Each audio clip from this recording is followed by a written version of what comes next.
Okay, so thank you very much, Nico, and organizers for having me here today. It's a great pleasure to participate in this very nice conference.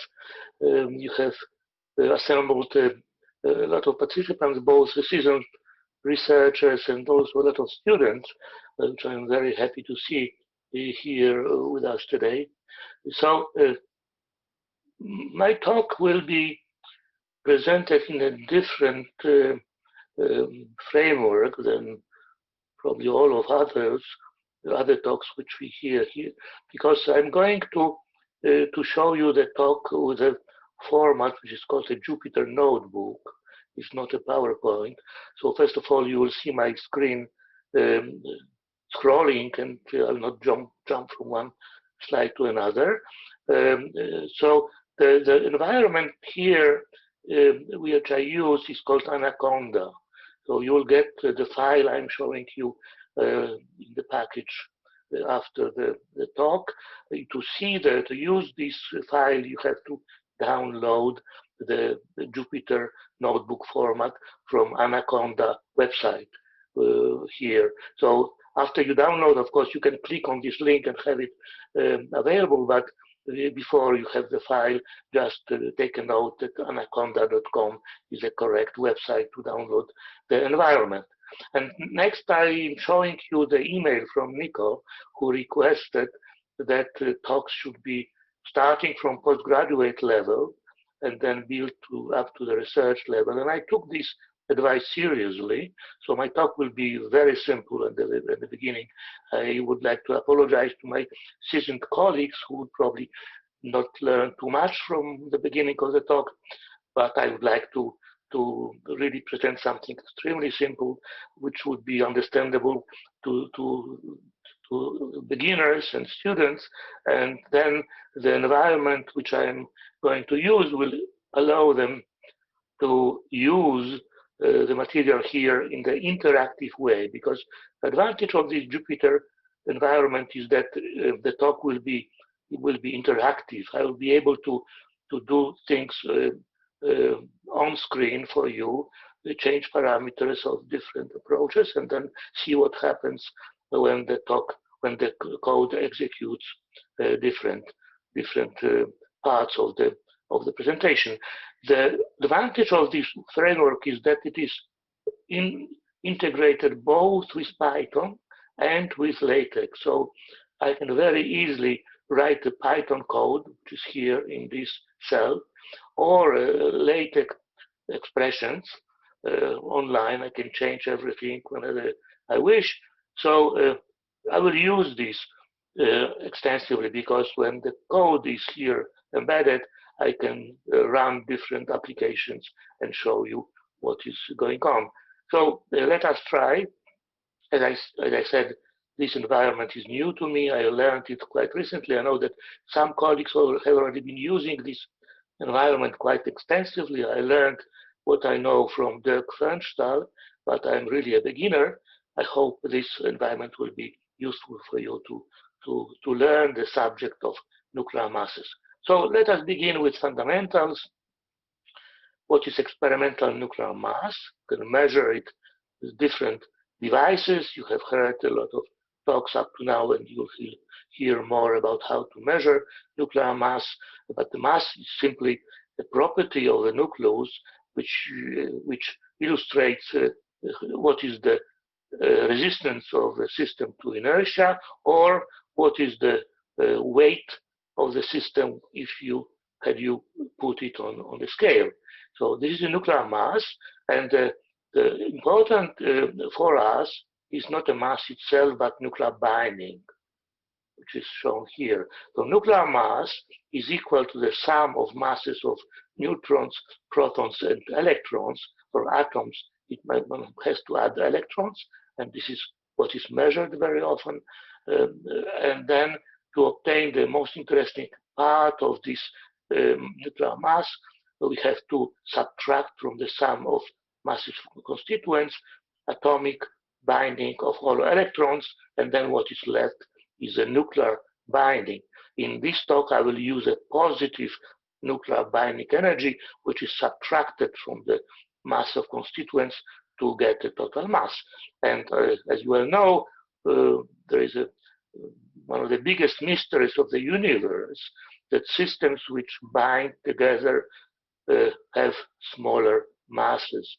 So if you put the container with a vapor of water on a scale, it will show some number, and then if the vapor crystallizes into ice, suddenly the scale will show less weight.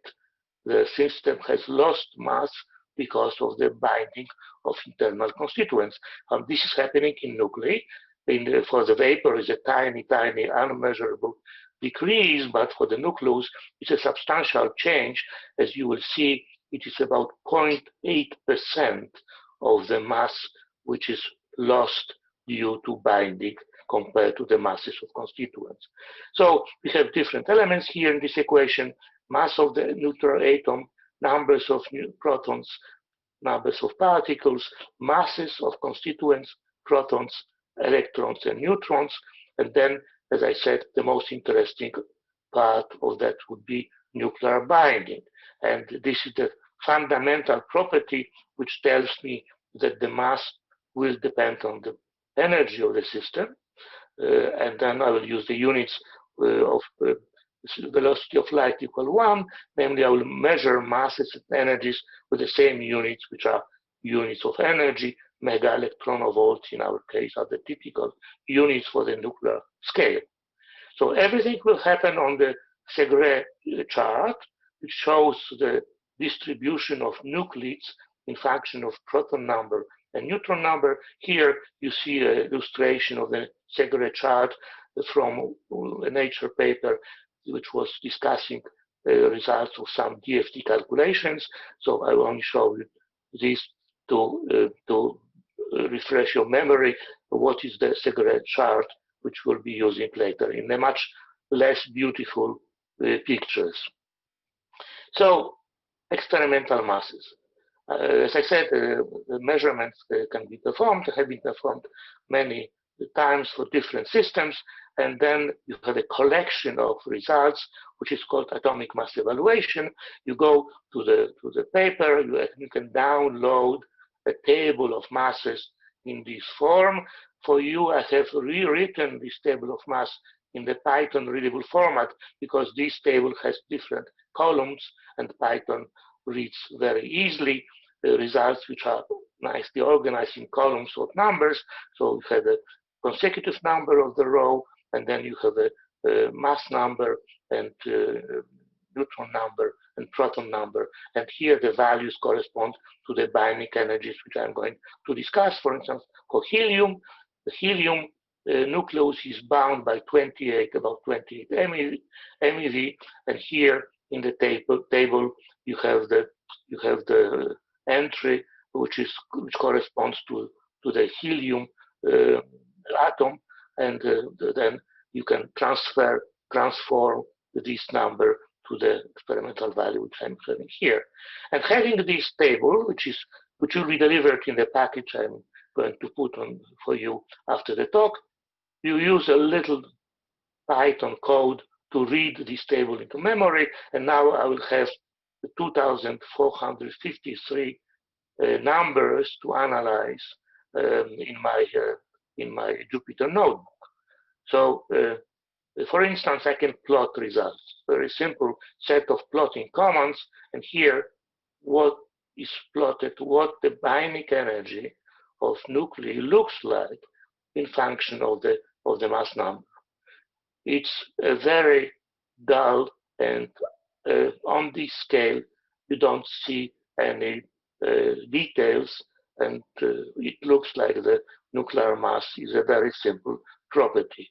But this is only happening because you are looking at these numbers in a scale which is not showing all interesting physics.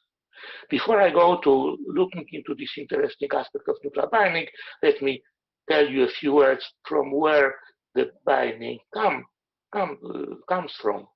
So here I have illustrated a comparison of two body potentials for two sets of systems first the molecular potential between two oxygen 2 molecules. This is this curve. I will refer it to the blue curve with excuses to colleagues who are colorblind.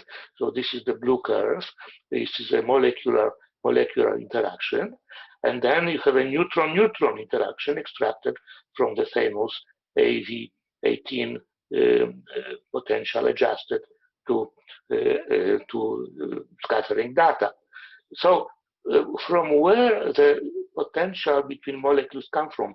You see, the oxygen molecules are neutral, so there is no Coulomb interaction between them. But if you get them close enough, they get polarized. The charges get polarized, and then the first order polarization is the dipole polarization, and with dipoles oriented in this way, you have an attraction between oxygen molecules. So this is this part of the potential where is an attractive, long-range attractive force between oxygen molecules. If you get them very close one to another, the attraction is overcome by many different effects. For instance, the Coulomb repulsion of the electron clouds, which starts dominating. There is a Pauli repulsion, which is coming from the fact that electrons don't like to be next to each other. So the clouds will be deformed to make the electrons apart. And this results in a very, very strong repulsion at short distances. Now for neutrons, the story is almost the same, analogous. If the neutrons are far away, you will have a quark-gluon polarizations, internal polarizations, which will result in a long-range attraction.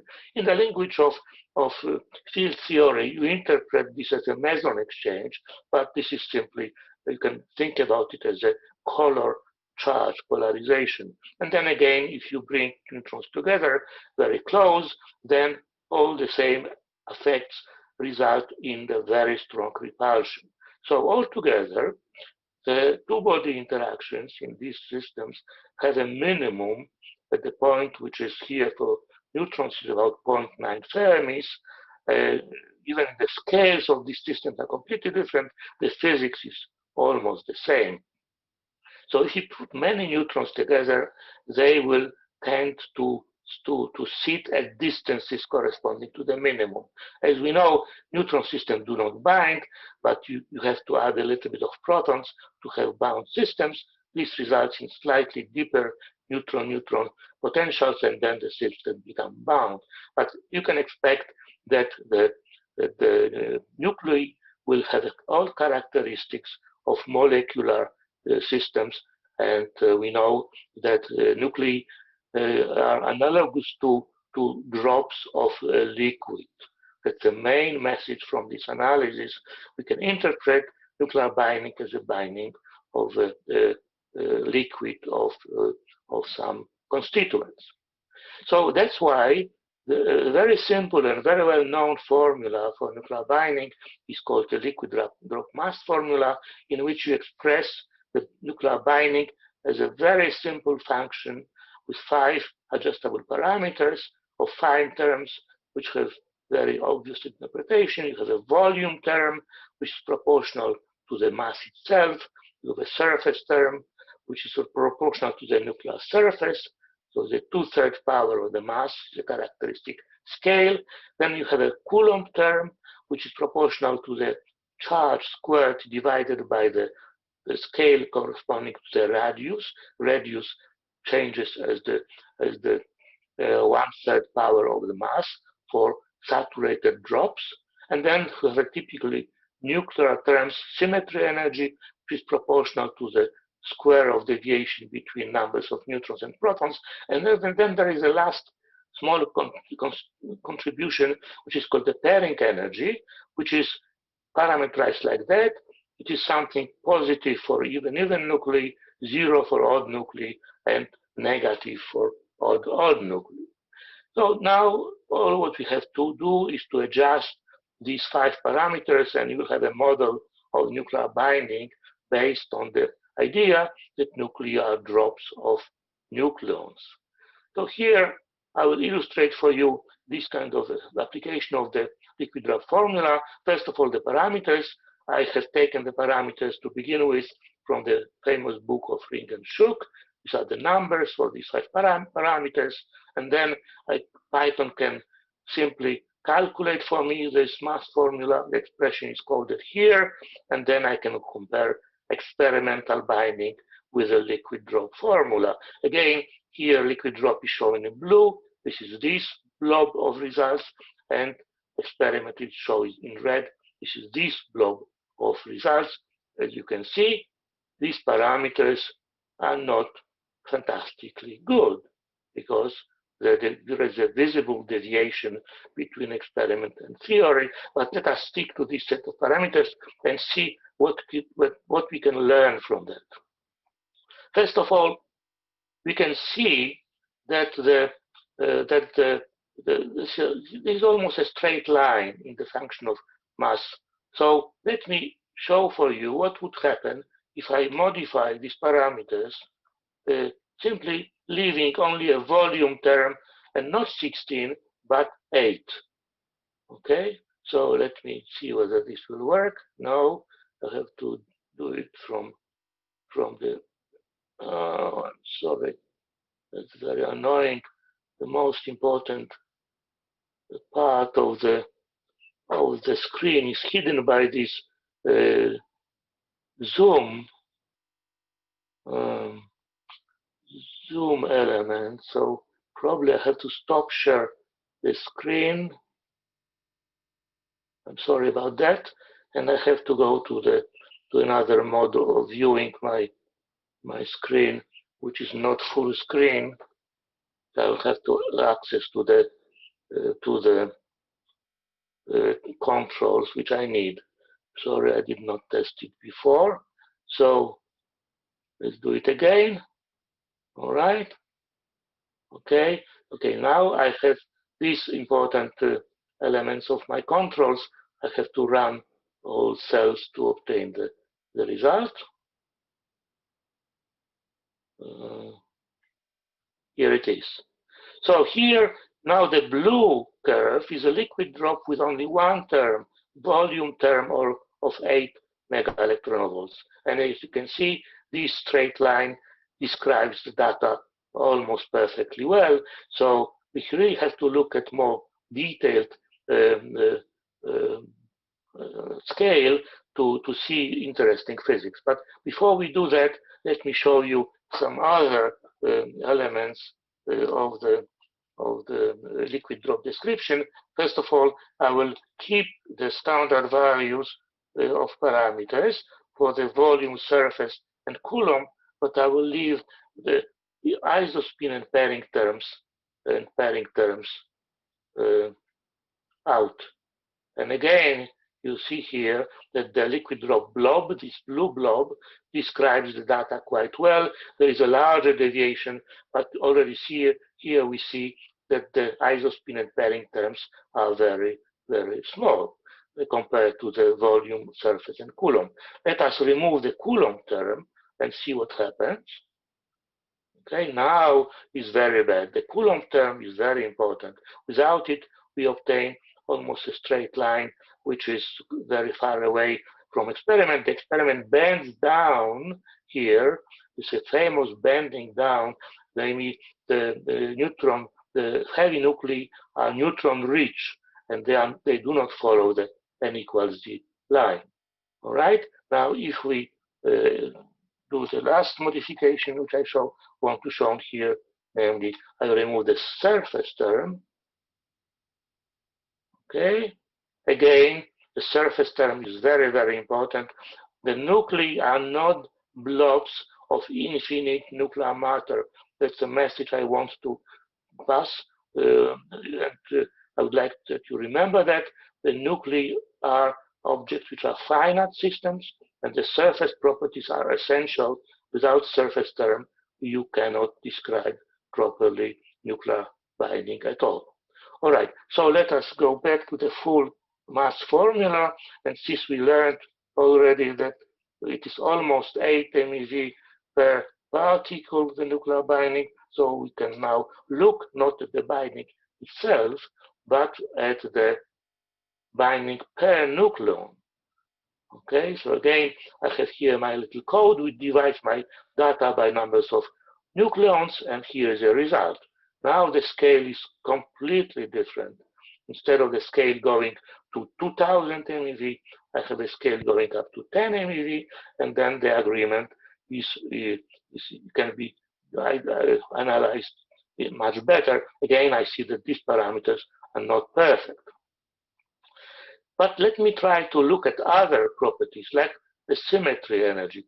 Here, I show for you the symmetry energy, namely the binding energy, but not in the large scale, however, but along the isobaric chain of A equal 120. So here are the experimental data about the liquid flow formula, and as you can see, there is a little bending here. This is exactly the result of the symmetry energy. If I remove the symmetry energy from my liquid drop formula, so I have to do here, run it.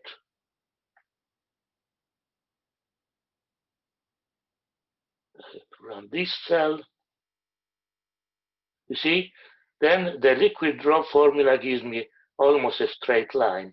Without symmetry energy, I would not be able to describe this bending of nuclear masses, which compared to the total binding energy, it has a very small effect. However, it is essential to precisely describe the nuclear binding. And the last thing I want to show you is the effect of the pairing term. And if I remove the pairing term, let me put the pairing term to 0, and then let us see what is happening with the pairing energy. Here is the pairing energy. So with the pairing term included, this is the odd-even mass staggering. The masses of even and odd nuclei are different. And if you look at the differences between odd and even masses, this Python code here calculates just the differences of masses of consecutive nuclei. You have this famous odd-even mass staggering. Now, if I remove my pairing term, I have to rerun this cell, is 0. There is no staggering at all. So you see, this last term on the scale of a few MeVs, very, very tiny scale, I have used enormous magnifying glass to see that the pairing term really illustrates a very important physical effect, which is called pairing due to the odd-even mass staggering. So now let us continue by looking not at the masses itself, but at things which are called residuals of mass formula. The residual is a difference between theory and experiment. So what is left in theory after you subtract experiment? Again, this Python code calculates for me the residuals, and now I can show you this plot. This is the plot of residuals between liquid drop formula and experiment. And you see, it is not really very good. It looks like a rhinoceros jumping off the cliff. It is not flat at all around 0, but it is really tilted dependence. So again, let me play a little game and let me change the parameters. So since it is jumping down off the cliff, let me increase the volume energy by 1 MeV. This is something which I want to test. And let me rerun this cell. Oh, this is complete nonsense, right? You see, a change of the volume term by 1 MeV brings me complete deviation, very strong deviation from the experiment. The residuals are becoming much higher. What happens if I increase the volume energy by 300 kilo electron volt? All right, now the rhinoceros is running straight. This is the overall dependence of the model on the mass follows the experiment on average. However, all the masses are binding candidates are below experiment. You see this huge blob of results, which tells me that my model is not really very good. So I have to change the model. I can change the model in many different ways, but the best is to make a full-scale adjustment of parameters. And here I want to advertise for you a paper which appeared this year, which is a paper, African paper from Algeria, and these colleagues have performed professional adjustments of liquid drop parameters to data. They have modified a little bit the pairing term, but otherwise it's exactly the same liquid drop formula which I have been showing before. And they have done it in a professional way, namely they have adjusted parameters not only obtaining values, but also their uncertainties. So what is happening now? These are the parameters they have obtained. As you see, the values are quite different from the old values taken from Ring and Shook. And again, if I calculate the residuals, here is the map of residuals. See? You see the scale is already very different compared to my rhinoceros, because here the scale was between -50 and 0. And for these parameters, which are much better, it looks like a crocodile with a bended neck, bended back, and the scale is much finer between -20 and +10 MeV. And here we see very, very clearly what the liquid drop mass formula is missing, because these legs of the crocodile, well, it has too many legs, but let's give this analogy as a lively aspect of the presentation. These legs are pointing down at the magic numbers. This plot is a function of the neutron number, and here you see the magic number 126, 82, 50, and then you can barely see the smaller numbers 28 and 20. So liquid drop formula is missing important shell effects. That's a very important message. Namely, to improve our models, we must go to theories or models which take shell effects into account. So the best what we can do here is a root mean square deviation from experiment, which is about 5 MeV. This little Python code calculates for me the root mean square deviation. Here I can try to improve, and I find out that if I decrease the volume term by a tiny amount, 20 electron volts, you don't see here anything. It looks almost the same, but the root mean square deviation dropped down to 4 MeV. So this result is extremely sensitive to the value of the volume parameter, which is dominating one. Nevertheless, always the shell effects are missing, and then probably it's a useless uphill struggle to refine the liquid drop anymore, because it is missing a simple and very important physics. Let's now go to the DFT theory of nuclear mass. And here, this simple cell shows for you basics of nuclear DFT. It's not really a very complicated theory, but the assumptions are very specific, and I would like to go with you across these assumptions. So the nuclear binding in the DFT is defined as the integral of the object which we call energy density. And we have to define this object in the way which is the best adjusted to the experiments which we perform and to the data. But the simplest form of this energy density is shown here. It has two terms only. The first term is called the kinetic density, and it stands with the characteristic term of the Schrödinger equation, just to set the scale. And then the term which is illustrated here is the quadratic term of the density. The densities are the standard ones. In quantum mechanics, these are probability densities. So normal density is just the sum of squares of the single particle wave functions. Kinetic density is the same, but with two gradients here. It's slightly more complicated, but it also looks like a property which you can obtain from single particle wave functions. And then the most important dynamic equation is shown here. The result is obtained for a given nucleus by taking a derivative, a functional derivative, which is a more complicated mathematical concept, but you can think about it as a normal derivative when you differentiate this expression over wave function in a single point in space. If you do that, you obtain a Schrödinger equation, which gives me single particle wave functions when the kinetic energy came from this kinetic density, just standard kinetic energy, and then this second term gave me a potential. So the first approximation of the potential in the single particle picture in the DFT is just inverted density. It's very simple. Potentials with a minus sign are the densities of the system. But this must be solved self-consistently because I don't know what is the density because I have wave functions. I have to put the wave functions here and then solve this in turn to obtain the final self-consistent solution.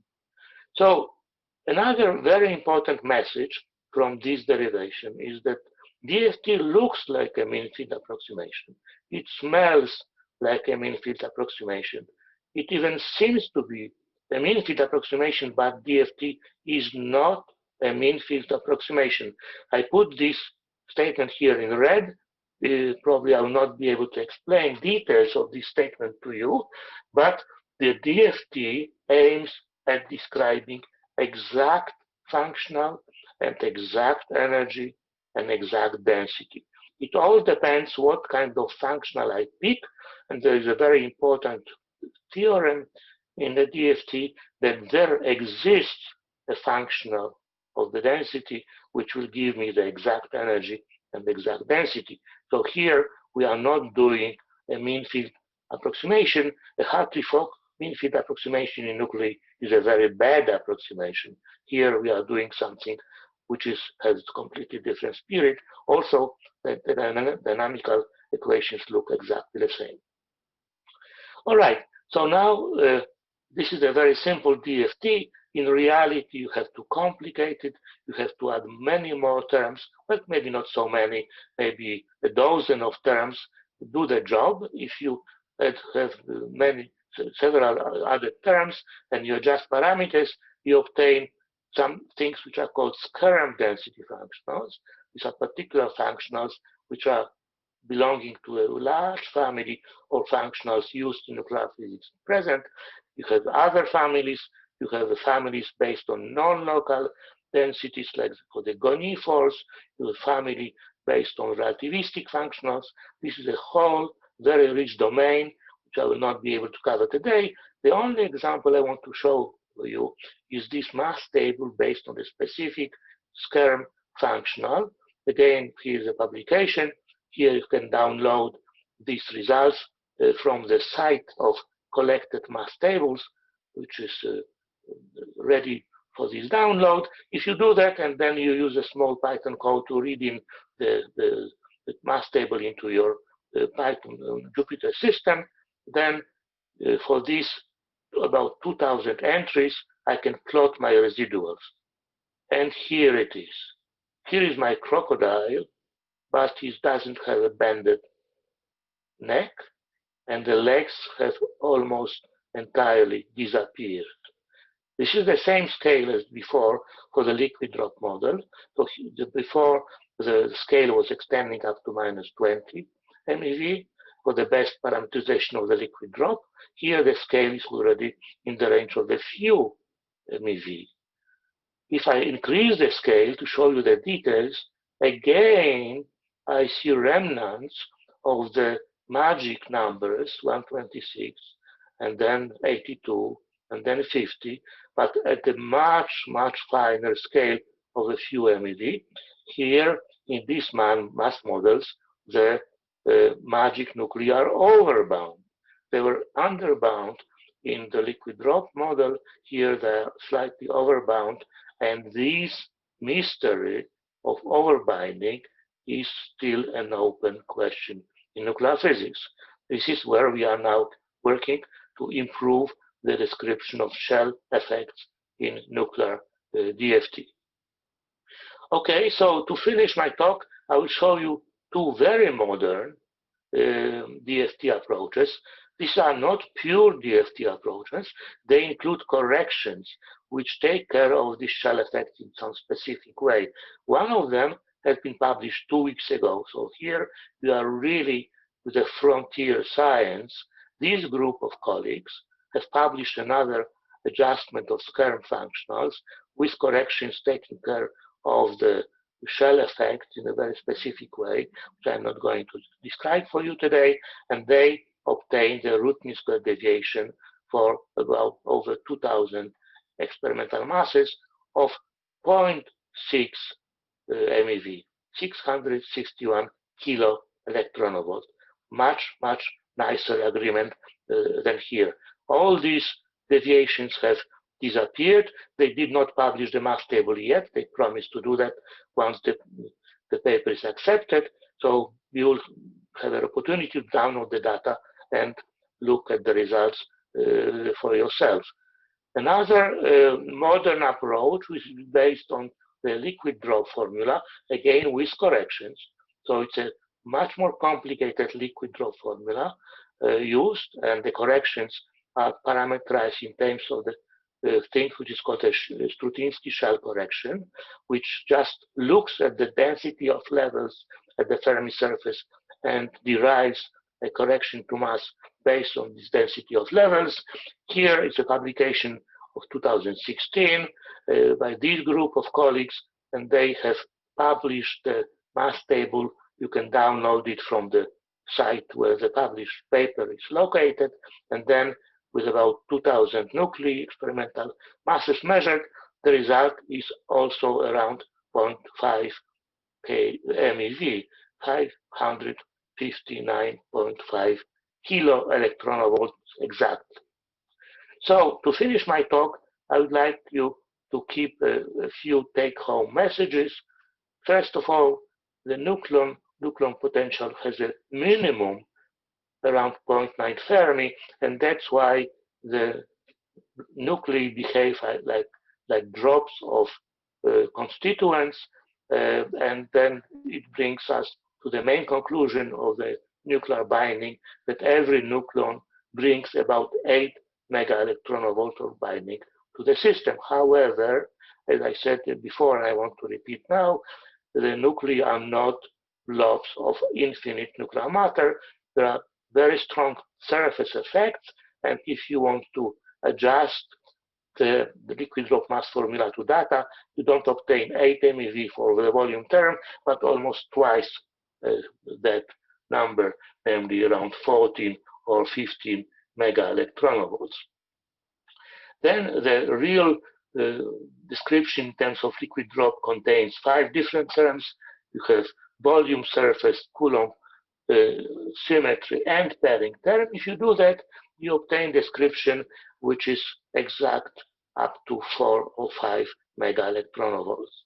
And the physical meaning of all these 5 terms is very clean, and you can understand the properties of nuclear binding quite nicely, already looking at a very simple liquid drop formula with which you can play for yourself and do all your experiments, numerical experiments, as you wish. Now, the modern DFT describes the masses with this precision. Without any corrections, you can obtain a precision of the order of 1.7 MeV. It can vary between 1.5 and 2, but if you don't correct for fine shell effects, this is the record which you can do. However, the modern DFT and liquid drop mass formula with specific shell corrections can describe masses up to 0.6 MeV, and this is probably a limit of which has been achieved today with models based on wave function, because there are many other phenomenological models which are not using wave functions here. I've been discussing only models which we're using wave functions. DFT is one of them, and liquid drop is, for instance, is not one of them. So thank you very much for your attention. I hope this format and these messages was useful for you, especially I hope they have been useful for students. Thank you very much.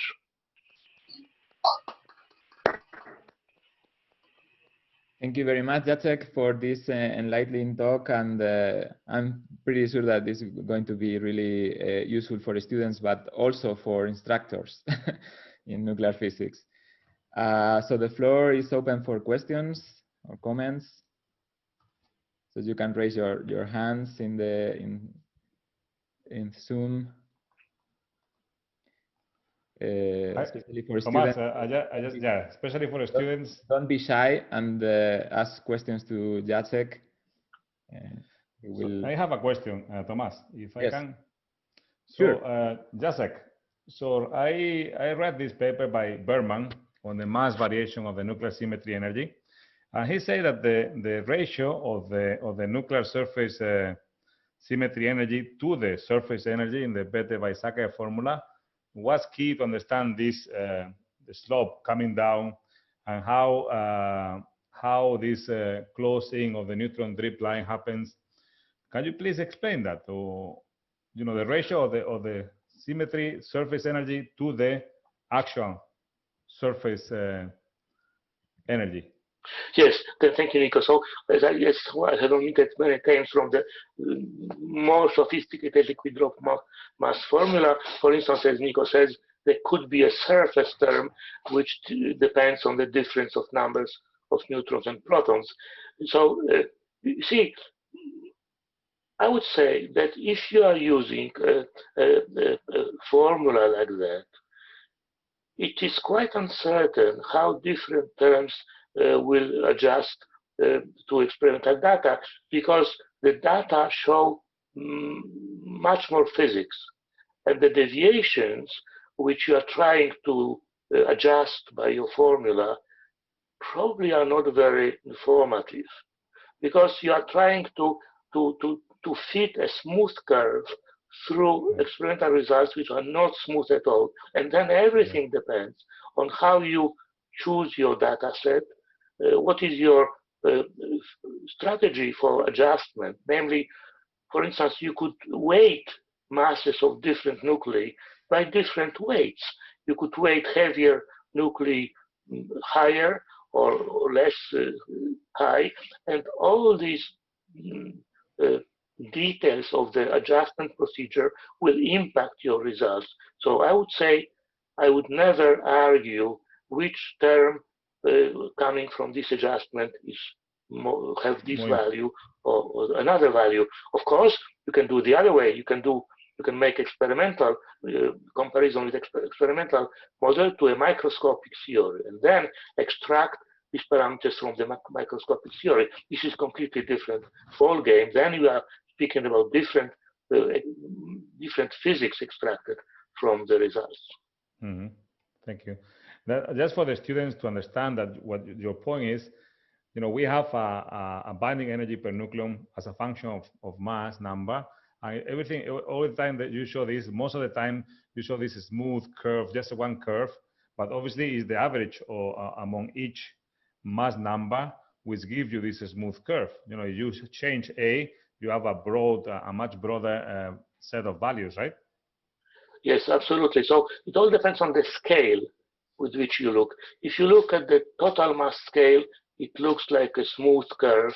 But then if you want to get down to physics, you have to increase the scale and remove the main aspects of the dependence, like this volume term. And then you go down and down and down into scale. And then on the scale of a few mega electron volt, that's the right scale on which you see details of nuclear binding and odd even staggering and pairing things and stuff like that. So you really have to look for different aspects of nuclear physics at a proper scale, and maybe Jason will tell us more about the aspect of scale in his talk. Okay, we have also three more questions. First, Makito Oi, please. Thank you very much.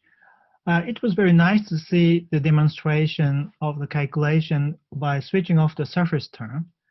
I'm curious, if we go to the heavy or super heavy systems, the role of the surface term becomes less and less important, and can we adjust the experimental value by playing with adjusting other variables by switching off the surface term?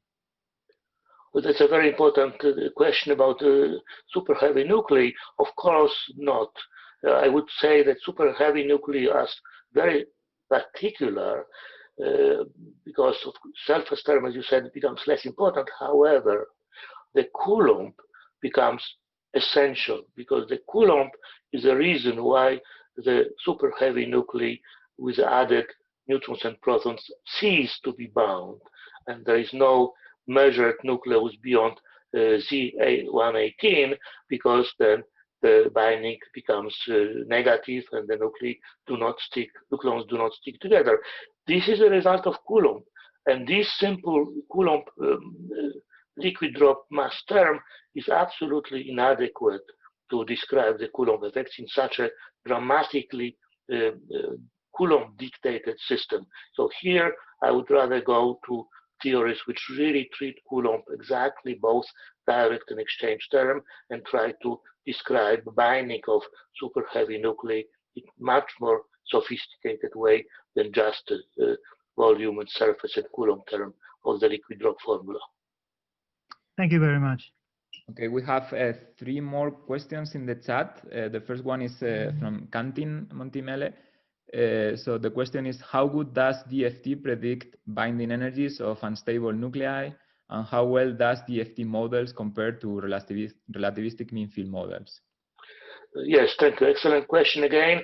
Namely, I think the entire advantage of DFT is that it is based on the theory which uses microscopic observables like densities as degrees of freedom. So, of course, the extrapolation is very difficult always. The future experiments which measure exotic nuclei are difficult to predict. As I say, it's very difficult to make prediction, especially about the future. So we are not really seeing a dramatic deviation between prediction of DFT and newly measured nuclei. In fact, at some point, my colleagues looked at the predictions coming from penning traps. So the set of penning trap measurements for exotic nuclei, the 43 nuclei have been measured, and then the predictions for these 43 nuclei were perfectly well obtained in DFT. The second part of question is much more difficult. I would say that the comparison between relativistic and non-relativistic functional does not show a clear advantage of one over another. Just looking at the comparison with masses and residuals of mass models, the result, the agreement is very similar qualitatively. So there is another question from Deepak Ranjan. Is it possible to understand how the corrections in DFT effectively include the shell effects?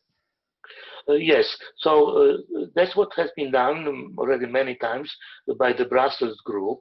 Stefan Gorielli is the master of this kind of approaches, when he takes the scalar functional and then adds on top of it things which are called rotational corrections, which take into account the fact that the nuclei, especially deformed nuclei, but also nearly spherical nuclei, are rotors, and then there is a rotational energy coming also as a part of the binding energy. This cannot be really calculated. Well, maybe I should not be so definite. Maybe it can be calculated in the future. At the moment, it is a rather phenomenological correction which parameterizes this rotational effect in a specific way. It brings a very good agreement to data, so there is probably a lot of physics in it, but it is still an external correction to the clean and clear density functional which this group uses.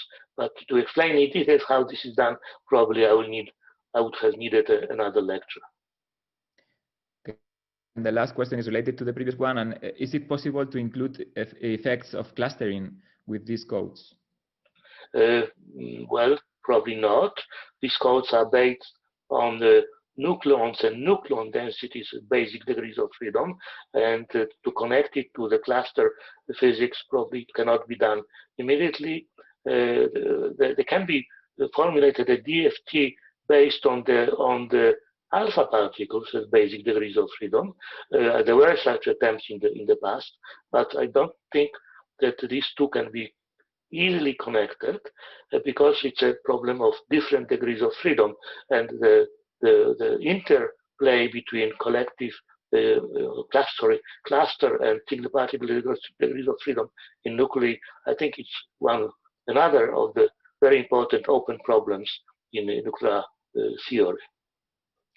Okay, thank you. I see no more questions. So let's thanks again, Jacek, and I will thank on your behalf, Jacek. So thank you all.